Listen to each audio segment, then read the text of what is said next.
Hello, this is your boy Miguel from the Mobile Mechanic 757 working on a 2008 Toyota Camry. This works with almost all vehicles.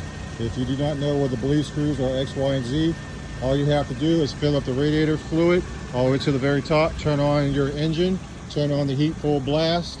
Once you feel heat coming out, then you know that the thermostat is actually open up, which is going to be 180 or 190 degrees.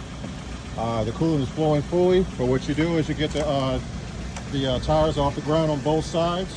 As you can see, you want it higher in the front so the air bubbles can start doing what they're supposed to do and come completely out, and this is a universal way of doing it. And once you start feeling heat and all that great stuff, you can top it off, put the radiator cap on, and then go from there. If you like this video, please like, subscribe, and share. I'm here on you guys' side. I know there's going to be some people saying, oh, you got to do this and you got to do that. I'm here and make it as simple as I can for customers who do not have all the technical know-how, but you're going to get the exact same results. I'm on you guys' side. Thank you.